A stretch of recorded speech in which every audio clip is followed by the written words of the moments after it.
Hey guys, welcome back to the channel. It's been a while. I know that. Of course, those of you who know me and most of you who are subscribed to this channel do actually know me in real life. A lot of friends and family. But for those who don't know, the reason I haven't posted since I believe it would have been last summer or maybe before I left was the reason I didn't haven't posted in some time was because I was on an academic exchange over in the UK, and so I got to see a lot of stuff. I got to do a lot of traveling around the rest of Europe. I got to see a lot of cool shit. It was a really good time, and I really wouldn't have traded that experience for anything. I didn't make any videos while I was there because I was truly trying to focus on being there in the present and getting to see things and think about things. And in that time, I got a lot of time to read and or watch movies and meet some interesting people. I also listen to a lot of music and stuff, music is not something I've really covered in this channel, but I'm going to talk a little bit about couple of artists I've listened to a lot. The point of this video is sort of a catch up as to what I've been up to. More importantly, more specifically for YouTube content algorithmic reasons, I'm making this not a top 15, but a list of my 15 favorite things that I've had the pleasure of seeing, watching, consuming in some form this year. Things as in, of course, content, art, uh, music, books, TV, movies, a couple of games, especially this summer, because I've been playing games while I was away. But I think the best way we can go about this is just getting right to it and starting with the first thing on my list. And none of these, just before warning, none of the things on my list are ranked in any particular order. I'm purely just naming them one by one as I've put them in the list here. And yeah, that's really all there is to say about it. I'm sure I'm going to go on a few tangents as I start talking about these things. They're good. I guess I should get started with the first thing. The first thing is both a show and a movie. But I'm going to start with the movie because that's the first thing I watched. Now, for those of you who are tuned in to just film and popular stuff coming out, you may have heard of a little movie called Nirvana, the band, the show, the movie. Long title, great film. Now, the premise of this, if you don't know anything about it, is the premise of this is based off originally an old 2000s, early 2000s web series created by Matt Johnson along with his lifelong best friend, Jay McCarroll. And they play sort of exaggerated versions of themselves. They live in Toronto. And they're trying. They are supposedly a music band who are trying to book a show at I guess, somewhat popular venue in Toronto. I'm not from Toronto. I am Canadian, but I don't know enough about Toronto to know a lot of locations. But this movie that just came out, I don't know if it first came out last year, but it got the theatrical release over the first half of this year, and so a lot of people saw it, and a lot of people loved it, and it sort of preambled a resurgence of just the series as a whole, because originally it was a web series, and then it got a 3-season run. Yes, well, I want to say it's 3-season run on network television, and it's a comedy. Now, the premise itself sounds simple, and that's because it very much is.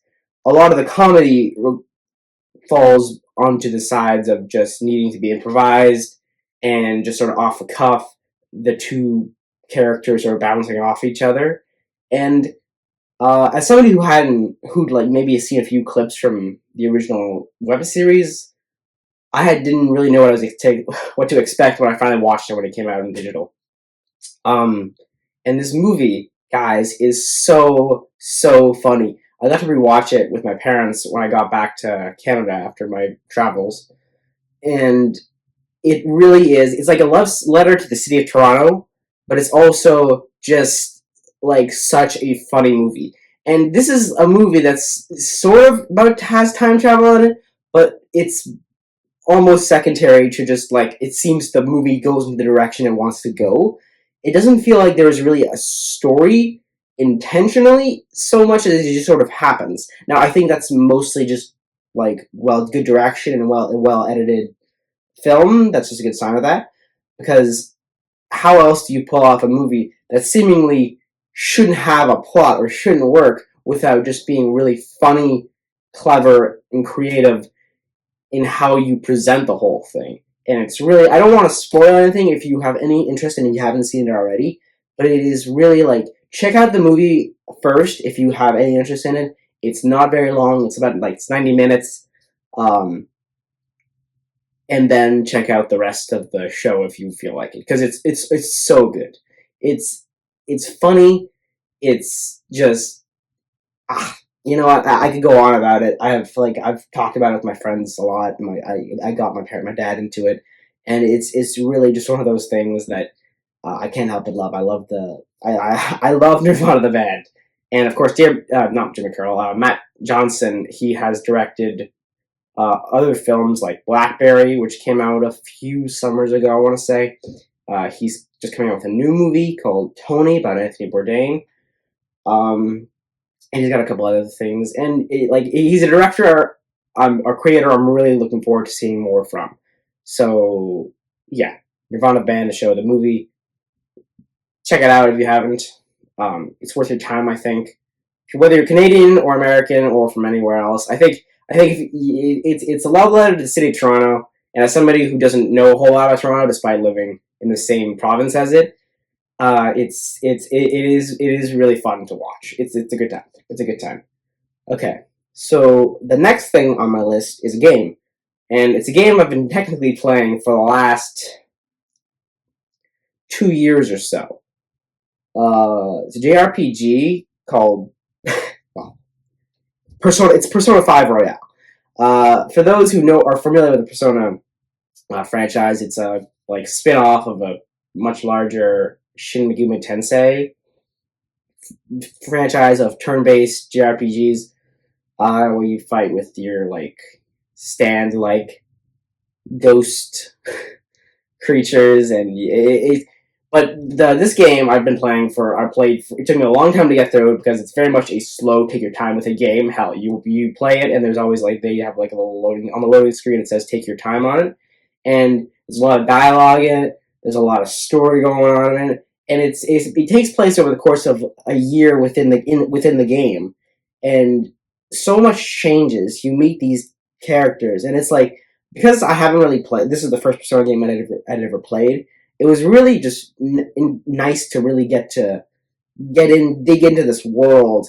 And no matter how long it took me, I always came back to the game because I knew that ultimately I did enjoy it.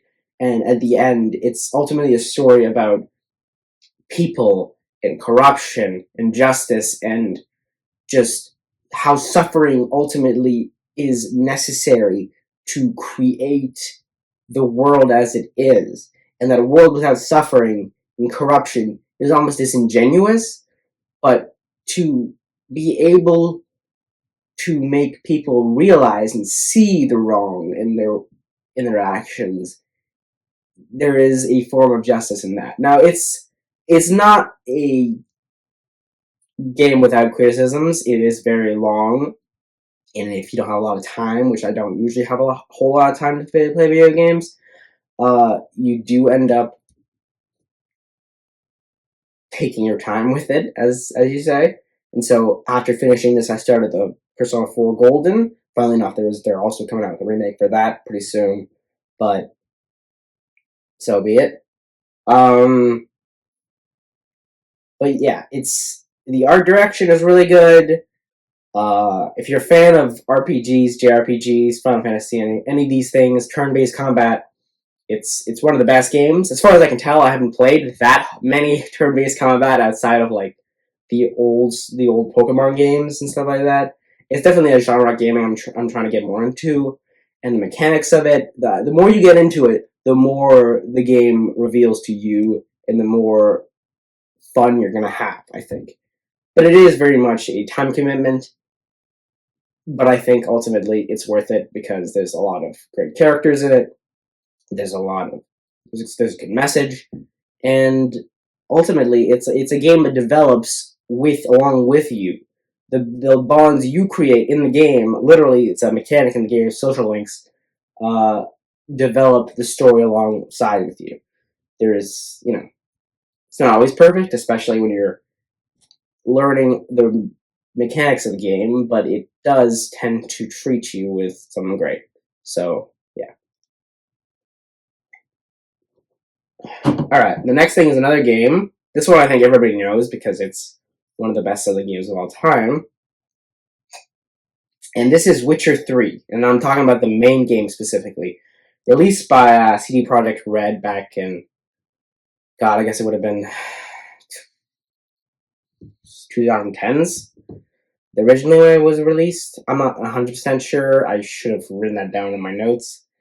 But basically, yeah, it's a Witcher game. It's if you haven't played The Witcher 3, first of all, that's just like obviously I'm not gonna ask you what your reasons are. The reason I hadn't played it was because I wasn't much of a gamer, and that was a game I had on my list for a long time, and I finally got around to it. Hell, I even got a chance to play all of Cyberpunk 2077, which is a video I thought about making, but I never got around to. Maybe if I ever replay it, or when the new seasons of Edgerunner come out, I can maybe review it. But the point I'm trying to make is Witcher 3 is a great game. I don't feel like I need to. It's like I'm a broken record for saying this because like everybody sort of agrees. It's got two of majorly popular DLCs, and it's got a good story, good characters. The combat is pretty good. It's a little clunky at times, especially because I was used to the first-person shooter of Cyberpunk 2077, but I still did appreciate it, especially because you do grind for XP. It's an RPG at the end of the day, so you grind for XP, you get stronger, and the difficulty curve sort of goes down. I guess maybe that's a problem with CD Projekt Red games, is that once you've reached a certain level, it very much does feel like everything sort of becomes a coast through it. It's not that hard anymore. And I guess that's the case with any like level-based progression game, right? The higher level you get, the easier it becomes because you become more experienced, and that's a good thing, obviously, whenever you're playing games. But ultimately, in this game, it works, and it's a great game. And I started playing it last year, but I finally finished it when I got back here, along with Persona 5 and a bunch of other games I've been playing. So, yes, that will be number 3 on my list. Okay, so number 4. The fourth thing on my list is Slam Dunk by Takahiko Inoue. Sorry for the name pronunciation there. It's a manga. Obviously, if you are familiar with manga at all, then Slam Dunk probably has come around. You've probably heard of it in some form because it is very influential. It came out in the 90s. There's a manga. There was a successful Toei Animations adaptation back in the day. And just recently, there was a film. So this is simultaneously going to be a review of the manga and a review of the film The First Slam Dunk, which I've also watched recently. Slam Dunk was a strange pick for me because, in all honesty, I've never been a big follower of sports. I wasn't really good at it as a kid, and I guess that sort of brewed some sort of weird resentment within me, which it took me a long time to get over with. But, I'm older now. I've had time to think about it. I've had time to watch some sports, and I've grown to appreciate what it is, what it can be, and all the good things that it comes with it. The excitement. It's just one of those things which I never really grew to develop and love, and maybe that's something that I will learn to appreciate, maybe even love in the future. But for now, it's very much something I'm sort of foreign to. I only know passively. I know the name of big players, obviously, some of that. But Slam Dunk is a basketball comic. And it starts off a little strange because it starts off at the very beginning more in the vein of a comedy because you're introducing these characters, especially the main character, Sakuragi, who isn't really familiar with. He's got a lot of natural athleticism. He's sort of like a greasy-haired street gang. I don't know. Like he's very much a bit of a thug. He wears his heart on his sleeve, and he keeps getting rejected by girls. that's sort of the that's the those are the opening panels of the series, right? And then he meets one girl who suggests he joins the basketball team, and all this eventually leads into the him has he has to learn it. He has to learn the basics, and he's very much a hothead at the end of the day. It's sort of like characterized by his red hair, that old stereotype: red hair, hotheads. A um, but Slam Dunk is great, especially once it gets really into the sports basketball aspect of it, the competitive nature of it. Like Inoue is a famous manga. This was his very first series, and it was super influential at the time. There's a lot of much better videos that will go into the actual history of its development. So if you're more interested in that, you can obviously do your own research and find those videos yourself. I've watched a few; they're really good.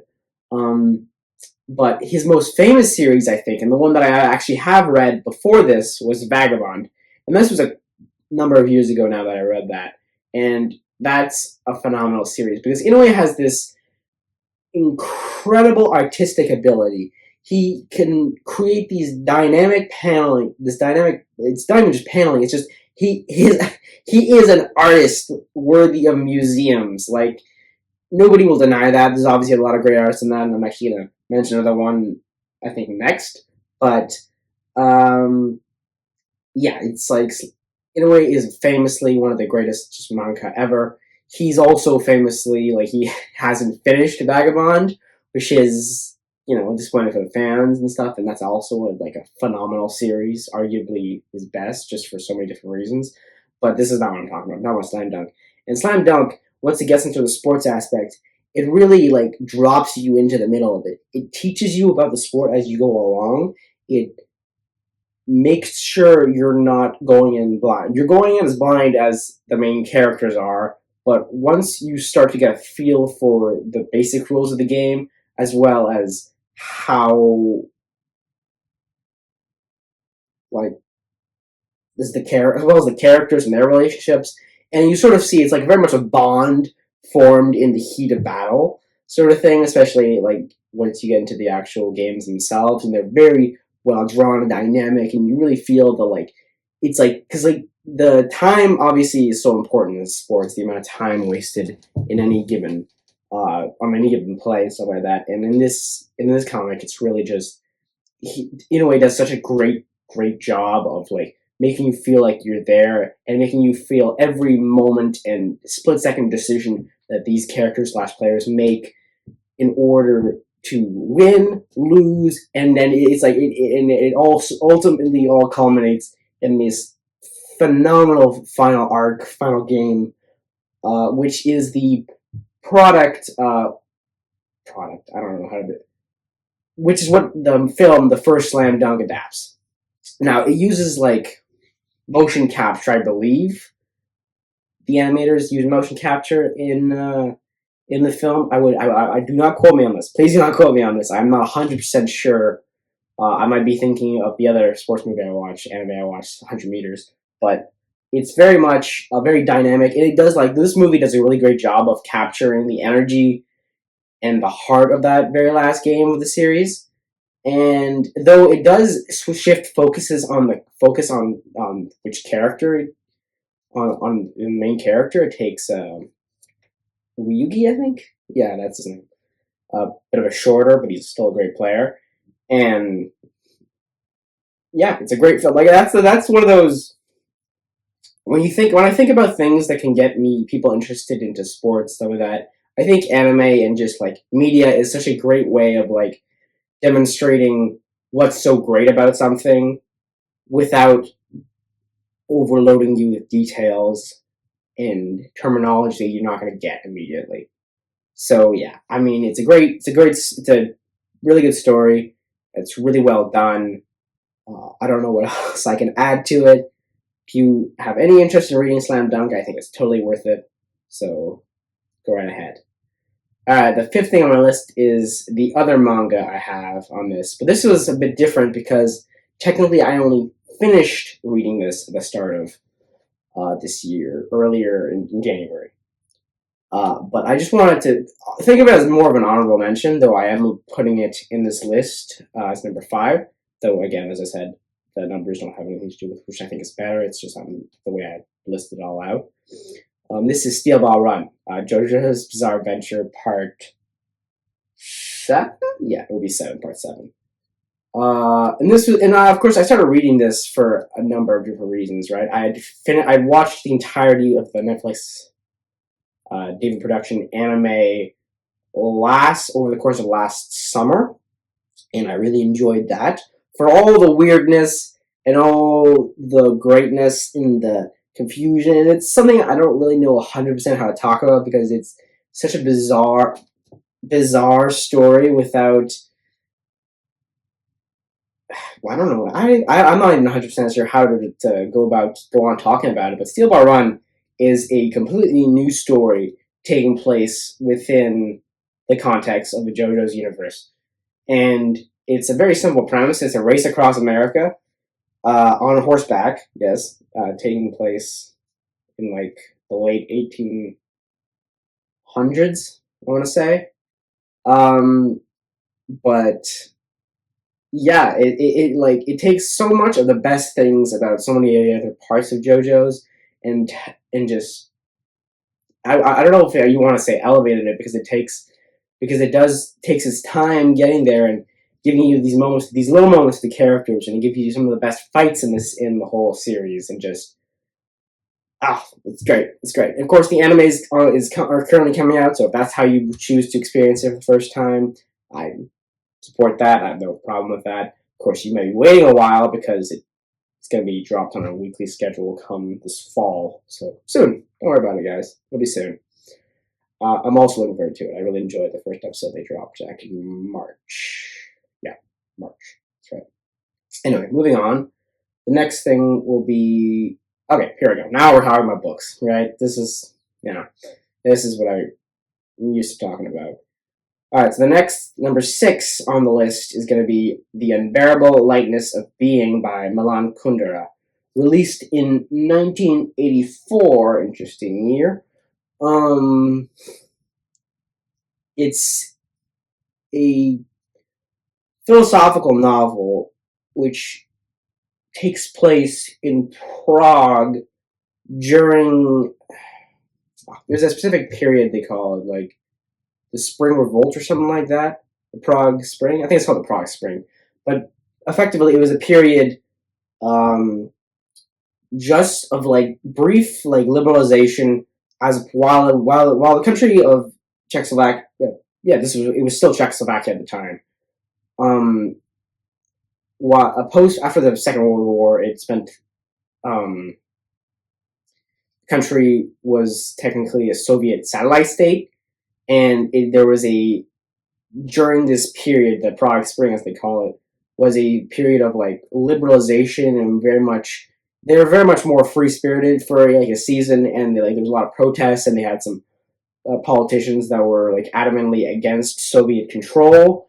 But of course, communist authority didn't care so much for that, and so in the end, the Soviet government decided, well, by the authority of the Czech Soviet government as well, they decided to let the Soviets come out with their tanks and seize control of the country by force, thus making it more than just a satellite state, and then effectively making it a Eastern Bloc Soviet province. And so this novel is not inherently bad, though Milan Kundera, the author, is very much he's Czech. He was formerly in the Communist Party until he was ejected, and eventually he even went into exile from Czech before the borders closed and it became like a Soviet province. But the book is really about, well, he frames the novel as a series of philosophical questions and discussions, which he sort of explores through the story of a couple of characters. The main two characters are this husband and wife character. One of them is a successful, very, very good-looking surgeon who, and the good-looking is important because he's a womanizer, and that's very much, and then she meets this one woman who he inexplicably, despite the fact that he continues to philander and have affairs with other women, he can't help but fall in love with this one country woman who comes to Prague and as he meets as a waitress and stuff like that. And it's a strange story because it goes all over and it really tackles this whole idea of weight of like the weight of being. So the unbearable lightness of being is sort of he begins with by considering the sort of Nietzschean argument of the eternal like what does he call it? The eternal return and the idea that if you come back over and over again, how do you like live a life that you would be willing to live over and over again, the perfect life. But it also weighs the idea of personal meaning and being, and like if we live in a world where the sort of cushion fall of religion doesn't exist, then we live in a world where our being is reason itself. And so meaninglessness becomes a sort of weight which disappears, and thus we live in a world where we can decide to do anything, and still, in spite of that, we find ourselves confused. And that weightlessness is its own kind of subverted reverse weight on our conscience and our being. And of course, I'm already struggling to describe this because it's been a number of months now since I read the book. But there's a lot of arguments and like trying to find meaning and purpose in the lack of meaning is arguably the main thesis of the novel. And it's really brilliant, and it's also strange, and it's not really going to be for everyone, but I just wanted to highlight it here in this video because it was a novel that really struck me when I read it, and I think some of you may also appreciate it. So, The Unbearable Lightness of Being, Milan Kundera, check it out if you will. Okay, so the next thing on my list is, I suppose it's the first duology in the Hyperion Cantos series, because it's 4 books, but you can sort of divide it into 2 different duologies. The Hyperion and the Endymion sagas, whatever you want to call them, right? So I'd already read Hyperion a couple of summers back, and I bought this at a used bookstore, and it's in good condition. I remember really enjoying it, but while I was away, I heard about Dan Simmons passing. Dan Simmons is the author of the Hyperion books, as well as a number of other very successful or popular amongst his fandom books like the Ilium, which I believe is sort of a sci-fi retelling of the Iliad. Stay tuned for more on that. But I had only read the first book in the series. And so when I heard that he passed, I decided that I wanted to revisit this book. Because there's a lot of books I've read,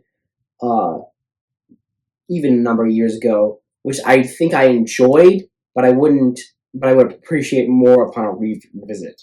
Another example of this is Ender's Game, which is a book I read many, many years ago now, but I would very much like to revisit it. In the case of Hyperion, I decided to reread the first book, as well as read Fall of Hyperion, which is what I actually have written down here on my list, because Hyperion is a fantastic fucking book. It's got a little bit of everything for everyone. It's obviously framed in such a way that it makes it a strange book. It's very much Canterbury Tales. Everybody tells the story of why they are here. And it very much, I think the reason that I didn't, maybe as much as I loved it the first time I read it, I didn't appreciate so much because I didn't realize that the second book really is sort of necessary reading. Now, this isn't to say that you have to read book 2 if you've read book 1. I didn't for years. I just said that. But book 1 is an all-time great book. Book 2 is, I think, in a strange way to me, a little bit more interesting. This is probably the better book, obviously the more accessible book. Book 2, Fall of Hyperion, I don't have a physical copy of that while I was away. I mainly read ebooks on my Kindle. So, yeah, I took this out so I could talk about it. And Fall of Hyperion sort of kicks off right after where this book ends, and it finishes this story. So if you want a full story, which I didn't get when I first read it, just this, you need to read Fall of Hyperion because it concludes it. And it takes it starts with, this sets up with all the stories and the sort of explanations of what this universe is very much concluded and resolved in book 2. And so that's why I have not yet read the Endymion duology, because it sounds like you can read that at any time, sort of pseudo-separately, right? Maybe if I ever get to it, I'll find that there's a lot more to be gained from having read them all together. Maybe not. For now, I just wanted to talk about Fall of Hyperion specifically, because it kicks off right where this book ends, and it finishes the story. It tells the stories of more about the AIs, and it's very much when this book starts, tells you about how this is on the eve of the end of the universe, basically. War is about to break out, and this is when you learn all the lies that have been sort of fed to you at the start of, throughout the beginning of this book and revealed towards the end. Everything sort of comes crashing down, and it's violent, it's bombastic, and Fall of Hyperion, I know some people don't vibe with it as much as they do this, and I understand that, but for me, it was very much essential reading, and I would recommend it to anybody who enjoyed this, at least to try it. Whether or not you enjoy it, that's up for you. I'm not going to go too far into that, but yes, I think Fall of Hyperion is just as good as the first book. The next book on the list, the next thing on this list, is Stephen King's The Wasteland, third book in the Dark Tower. So I've been slowly making my way through the Dark Tower books starting last year. This is the first book I read this year. Well, more in the sense I finished this book at the start of the year. So this is the first book I finished this year. And so I read the first 2 books around late last year, and I really enjoyed them. I enjoyed the first one a little, not as much, because Gunslinger is a strange book. It very much sort of drops you into this world, and you sort of have to slowly piece things together, and there's a lot of weird stuff happening in it. But then in the second book, I actually start meeting more characters, and stuff starts happening, stuff starts being explained in some way or such. And this book, I think, is sort of very much the continuation of all that. And I just wanted to include it in this way so I could talk about the Dark Tower a little bit. Because it's very much Stephen King is one of my favorite authors, and I wanted to make a video before I left for my travels originally, about Stephen King and why you should read him. And I still might make that video, but I think I need to continue with this series first, because I've not yet read Wizard and Glass, which is the 4th book, and the rest of it. I know that beyond Wizard and Glass, it's very much divisive, and what people think of the ending of Dark Tower depends on where you were when it first came out. There's a lot of recency bias, so people like it more because they didn't have to wait for the books to come out originally, and obviously there's a long saga around how the books are written and when they were written and what was going on. And I think if I want to say anything else about Dark Tower, is that it's very much a unique story. I've never really read anything quite like it. It has, of course, Stephen King's voice. It's very much a Stephen King book. Throughout the writing, you can obviously see he's got all the weird references and strange manisms and things that sort of make his writing so great, but also unique to him. But it's also a weird fantasy tale that is trying to do something which I don't really know what yet. So far, it's just a really cool fantasy tale with a lot of interesting characters and developments. But there's a lot of mysteries, and from what I gather, the mysteries don't necessarily resolve themselves. So it's not a dense read, per se, but it is very much strange. And that's good when you know there's an author who can handle the weird and the horror and the cosmic. Obviously, this is sort of the root of the Stephen King multiverse, and there's a lot to be said about that, though I'm not going to go too far into it right now because I'm making a video about a bunch of other stuff as well. And this is already going to be a pretty long video, I think, because I'm just about halfway through the list now. So I think now is probably the right time to switch on to the next thing. And the next thing on this list is, I said I was going to mention it, the Iliad and the Odyssey. These are the Robert Fagles translations. I'm not completely familiar with translation history of these two ancient texts, but I know this is an older translation. I know that there's so much discourse right now surrounding the Odyssey and the movie, of course, the Christopher Nolan movie that just came out last month. And I went to go see it, and I really enjoyed the movie for what it was. I think it's an interpretation of the text. It does different things. It's not a perfect adaptation in a number of ways, but ultimately, I really enjoyed the theater going experience. I think it's a valuable movie for what it is, and I usually like Christopher Nolan. I don't know if any of his movies have ever completely blown me away, but he's always makes good movies. That's the thing. He's very consistent in a number of ways. Like he can entertain you for like almost 3 hours usually with his movies. So I say why not? I didn't go see it in IMAX 70mm because that's ridiculous, and there's not that many 70mm theaters in Canada. So you gotta do what you gotta do. But here you are. So what was I gonna say about these?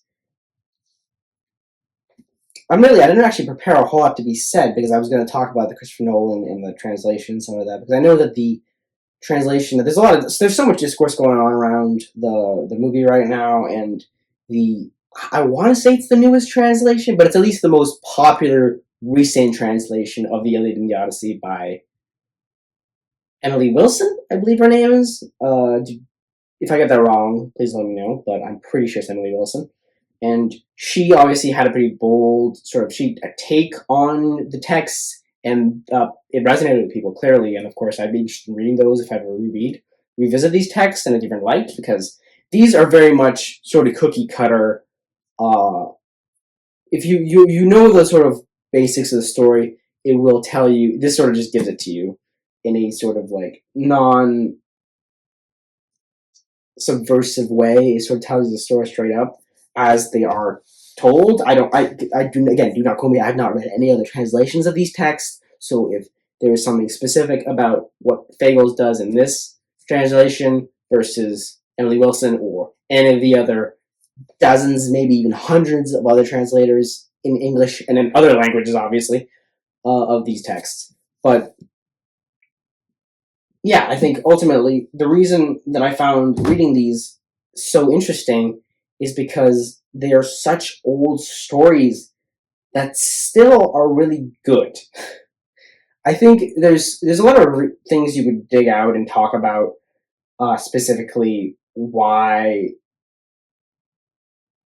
there was so much controversy and discourse surrounding the Nolan movie, and why people were so up in arms around seemingly arbitrary things such as race and the actors. And at the end of the day, the guy is trying to entertain you. But again, I'm getting a little off topic from the text itself, because these stories, it's hard to talk about these stories because they're stories we all know pieces of. We know the Trojan horse, you know Achilles, you know maybe Agamemnon and Odysseus, you know Helen of Troy and Paris and Hector. But there's also these other characters, other warriors like Ajax and what's his name, the one Diomedes, and these characters, and especially in the Iliad, which is a much longer text, by the way. It's not as much fun to read as the Odyssey, because the Odyssey is a pretty straight story where you got one thing happening after the other, even if it's told in a sort of strange way, because he's in one place and then he goes to another, and then it's him telling the story of how he got to this place. So it's that. But the Iliad is very much you're there, and then everything afterwards up until the duel with Achilles and Hector. So it's well written. It's a comprehensive version of the story, and for what it is, it's still epic and emotional in the right moments. And a little boring in some parts, because especially the Iliad has a lot of naming, lists of names, and like long descriptions of battles. Usually, you'll have it'll be like this warrior killed this warrior, and then this warrior killed him, and then it goes on like that, and it's good, but it can be a little tedious at times until it gets to the important beats of the story.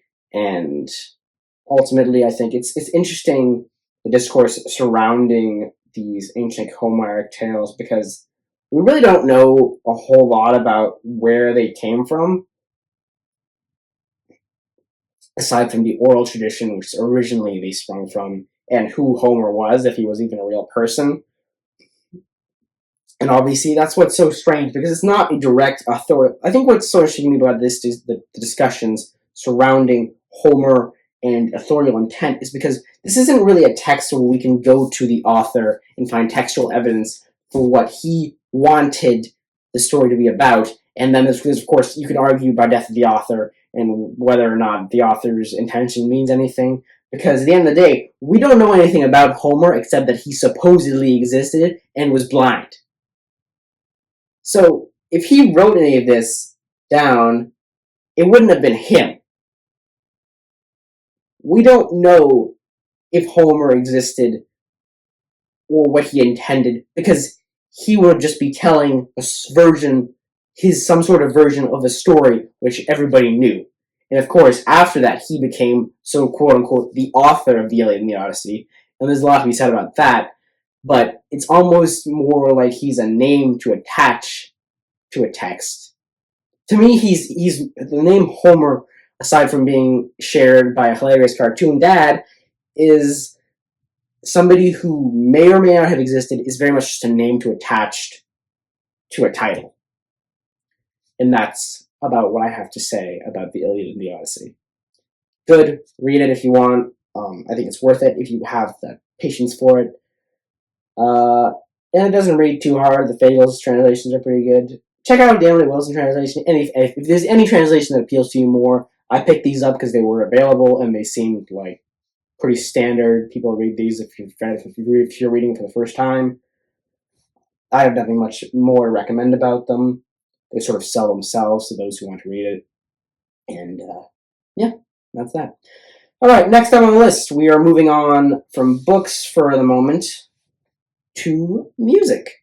And I want to preface this, because I haven't talked about music on the channel at all, by saying that I am not trained in music. I can't play any instruments. I don't understand music theory. I only know what I can hear, and the very little things that you learn and pick up just from interacting with music and the culture surrounding it. And I want to talk about two bands specifically, but I'm going to start about which is one, and the other one I'll bring up at the end. This one, if you've scrolled at all, and just if you're into music at all, you may have heard of this band that's been popping up, especially at festivals during the festival circuits this summer. And they're called Engins de Poitrine. They come from Quebec, and they're aliens. Not really, of course, but that is part of the act. I'm sure if I've said the name, they've become quite popular, just because of their successful shows and circuits and stuff like that. And it's very much, there's a gimmick, which is that they wear these polka dot paper mache large costume helmets and stuff like that, and they look very strange and a little surreal and a little freaky if you're not ready for it. But then you hear the music, and the music is fucking phenomenal. Now, I do not want to pretend like it's for everybody. It is 100% not for everybody. I have a lot of family who cannot fathom why I would listen to this, because it's not music it's not exactly it's not what you would usually. What am I talking about? It's not. It's unusual. I should just say straight out, because there is not really a focus on lyrics or choruses or rhythm, because it is at its heart math rock. Now, math rock is sort of I guess you would say it's sort of comes out of prog rock and sort of these sort of traditions you see of unusual timed music with more frets and stuff like that. But God, and of course, you can leap to bands, the classic bands from like Yes, Rush, and stuff like that. But Ange de Poitrine, talk about a band which I did not know anything about before I came home this summer, and absolutely fell in love with when I did start listening to them.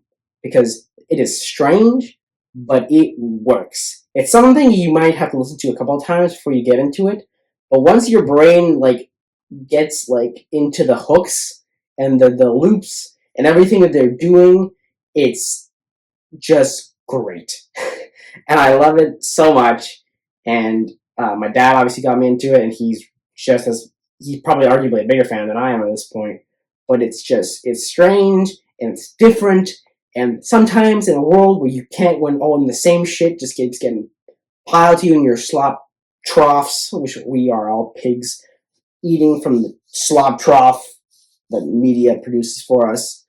And here we are, and I'm trying to not do that because arguably this is sort of like that as well, this video, but I don't know. How do you escape the slop trough when you're just trying to create stuff and get to reach people, right? But Ange de Poitrine, they're subversive because they don't really, even in the interviews that they do, they wear the costumes, and they're large costumes. You gotta wonder how they're doing this out in the summer heat, right? But they talk in these weird alien voices, and they don't make a lot of sense. But supposedly, the background is that these two guys these are from Quebec. I think I mentioned that already. I'm not 100% sure. But they basically they've been working together for a number of years, and they decided to just try out the costume thing as a joke. And then I guess it worked because they've been booking shows and concerts as part of festivals of this whole summer. They've been to Japan, they've been all over. And I was actually lucky enough to see them when they came to Ottawa this summer for our summer festival, music festival. And my God, what a show they put on. It is weird, and it is definitely not going to be for everyone. You guys have seen plenty of videos of people complaining about who the hell are these weird guys. But it is for the people who love it, and I am one of them. It is great. There's a lot of weird stuff. They like to do this for some reason in their shows. It's like just a triangle because there's a triangle on this hat sort of thing. He's got a long nose. But it's so impressive because somehow they pull it off, despite how hot it must be, how complicated the music they're producing. Because just the two of them, it's the two of them on stage. He's got the bass guitar and the electric guitar attached to each other. He's got on the drums, and he's just looping it, and it's so cool to watch. And somehow it sounds great. So if you had a chance to see them live, I would absolutely recommend it. Even if it's just watching them on YouTube to get a feel for it, I totally recommend these guys if you're at all interested in this kind of music. They're great. Go listen to Ange de Poitrine. They're good guys. All right. Okay, next up, we're getting close to the end of the list here. The next thing on the list is another book. This is the second to last book on my list, and it is God, Emperor of Doom. This is the fourth book in Frank Herbert's series. And why am I reading this now? Well, I've read the first three books. I've read the first book 4 times now, something like that. No, at least 3. 3 times. I've read the second book twice. I've read Children of Dune, the third book, once. And this is a book I've been sort of putting off because it's one of those things where Dune books are pretty heavy to read at the best of times. And the first book is pretty easy, is arguably the most digestible and funnest to read. So that's why people usually go back to that one the most. But I've also remember back when I first read Dune, back in 2020, when the first look at the Denis Villeneuve Dune Part 1 was coming out and stuff like that, and before you even got trailers and stuff. This I remember hearing about because book 4 is a strange one. It arguably is the sort of conclusion to I guess you would call it the Atreides saga. Or at least I think it is, because of certain things that happens in this book. But basically, it leads off from where Children of Dune ends, with Leto II, Paul's son, who has transformed himself through metamorphosis into a half-human, obviously, when I say human, he's half-human Atreides, with all the prescience and Kwisatz Haderach powers that Paul had, but he's also now mostly Worm. So he's this huge thing, and he is the God Emperor of the known universe. And this book goes in some different weird directions because there's not a lot of action in here. There's some, not a lot though, and it's mostly just God. I don't know. It's so much of this book is musings on human history and like the way societies act and how we react and how we become different things. And it almost feels sometimes like Frank Herbert is tapping at the sort of soul of the human problem. Because at the end of the day, and this is something I've been thinking about a lot this summer, though it might be rude to say, we're all just dumb animals, and the way we react to things is very much in tune with the way an animal would react to things. Not because we're not smarter than other animals on this planet, but because our intelligence gives us a way to interpret it in a way that would suggest that we're above the animals. I don't know. He talks a lot about human history and religion and militarism and empire and countries and just culture and evolution and so many things that like I could talk about, but I'd maybe be spoiling things for the book. They're like, you know how if you've read any of the Dune books, you'll know that the chapters always start with these sort of like preface text things. They do the same thing in like Malazan and other series I've read, but I remember Dune was the first time I'd ever read anything like that. Because most of these books are almost written as sort of like pseudo histories of these events in this universe, and it's fascinating because Frank Herbert is a genius. I don't really know where else I can go with such a statement because it's the truth. The man was very learned. He understood things, he saw things, and then he was very blunt about it. Because I think one thing you could say about Frank Herbert as a writer is that he doesn't really beat around the bush with his points. And I think that's a problem with, like, even me as a writer. I never really know how to get to a point. I like to meander around certain ideas and ultimately not say a whole lot. And that's something I've tried to work on. But Frank Herbert, he is very poignant. He knows what he's trying to say, and it may confuse some of us because of how much he's saying, but it's something important, and it's something a little sobering. And that's all I'm going to say about God Emperor of Dune. So, should you read it? You should, I think, if you're interested, but only if you've read the first 3, because it's not something you would skip. No, you would want to read all of it, because it all leads one to the other. Okay, next thing on the list, we're really coming into the last 4 things here, is the anime series Steins Gate. I read this while I was away. Not read it, I watched it. It's an anime series. It was produced by White Fox Animation in 2011, based off of the light novel series, I believe. And it's a time travel story. Another one. I talked about Nirvana the band, and of course that's a sort of Back to the Future inspired sort of situation, comedy, and a weird... I'm not going to go back to that. I talked about it earlier at the beginning of the video.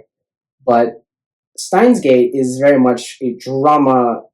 How do you tell us, like, for me, the thing about like time travel as a device and as a hook to your narratives is how you choose to use time travel is so important. And in this series, they do a really good job at developing the story without fully telling you how the time travel works until you've watched the full series and the sequel slash... I don't know if you want to call Steins Gate Zero a prequel, because it's sort of like it like recontextualizes the original series. And so you sort of have to watch both in order to understand the first in its entirety, but it's really, really, really good. The characters are really likable, and like it may take a while for you to get into it, But it is really good, and there's a lot of really emotional moments and just character development, and it's ultimately a work about resistance and just like being willing to sort of be a little crazy and be yourself, because sometimes brilliance is can be for the worst, but it can also be for the better if you're willing to hold on to your friends and the people that make your life worth living. Now, that's a bit of maybe one of the shorter reviews, because I don't actually have a whole lot to say on Steins Gate, though I do think if you're at all interested in watching it, it's worth it. It's a little strange, it has its weird moments, anime moments, and I haven't really talked a lot about anime on this channel, but maybe I will in the future. But it is a good series, ultimately, and I think if you're interested at all, check it out. Okay, last book on the list. I don't actually have a physical copy of it, because I stopped buying physical copies after book 3, because they stopped printing them in the mass market paperback, and I'm a stickler for matching for books that line up. So I first read Empire of Silence. I guess it would have been 2020 after I finished The Wheel of Time, which is a series I could talk about on this channel at some point, but I haven't done yet. And it was really important. This is Empire of Silence by Christopher Ruocchio, the first book in the Sun Eater series, and it was a book I really enjoyed. Though I ultimately may have been affected by the fact that I had just finished a series I've been working on for years, Wheel of Time. And then I read around end that year, Howling Dark, the second book, and this blew my goddamn mind. And every book since has arguably done some version of that. Christopher Ruocchio is an incredible writer, and he also who has just it isn't just his ability to write, but he's always known what the story was going to be, and the way you watch that story evolve from the first 3 books to the last 4, which I all read on my Kindle, because I don't know, maybe I should buy the paperbacks and just complete the collection, but I don't know, that's just something I haven't done yet. Anyway, after I finished Wastelands, the next book I read, the first book I read while I was away, was Shadow Upon Time, the last book in the Sun Eater series. And it's a hard book to read because it's very much the conclusion. It's the end. Everything that he'd been setting up since page 1 of this book, he has to somehow deliver upon.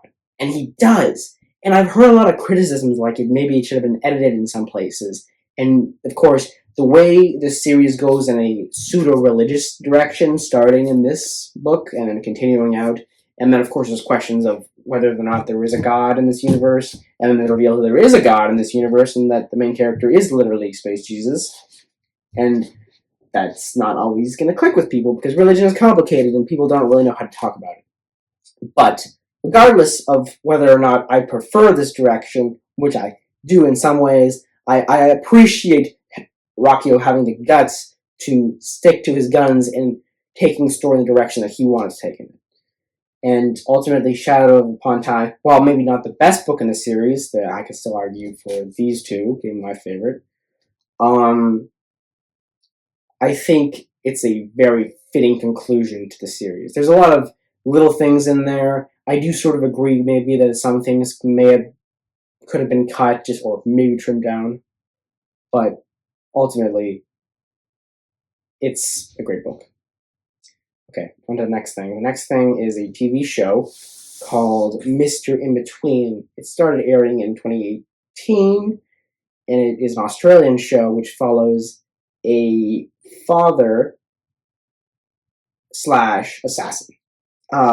So it was originally based off of a film which had workshopped a character by the creator whose name not the creator, but the actor. The character is this guy called Ray, and he's an Australian father of one daughter, and he's divorced, and he's just trying to live his life, but he's also a hired killer. And so the show is a dark comedy. There's 3 seasons, and it takes some weird directions, and it's funny, and it's really sad in some moments, but it knows how to be quiet when it has to be, because it very much is a quiet comedy. And there's other versions of that I could tell you about, but this is the show I watched most recently, and I really wanted to highlight it because it does a really good job at creating this really like effective killer in Ray, the protagonist, or the magician, as supposedly is his like assassin name.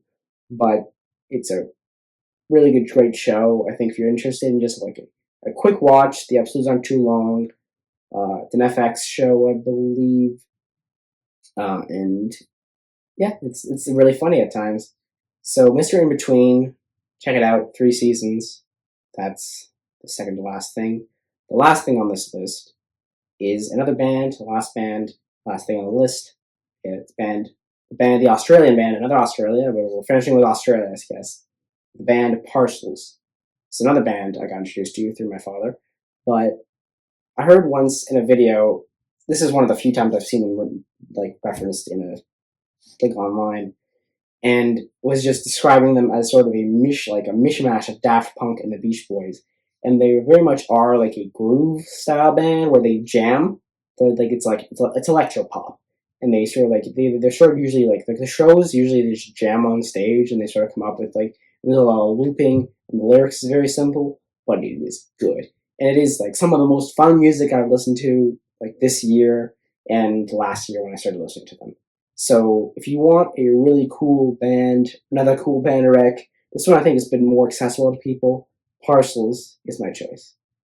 Okay, so that's the end of the list, guys. That's 15 things, my 15 favorite things from this year so far. I hope you enjoyed the video. Like and subscribe if you haven't already. Check out my other videos if you're at all interested in them. They're a little different. I talk a lot. I sweat a lot in my videos. It's me trying to feel out where I want to take the videos and the discussion. And it's weird. It is awkward talking to the camera, but I'm glad to be back doing this, and I look forward to seeing you guys in the next video.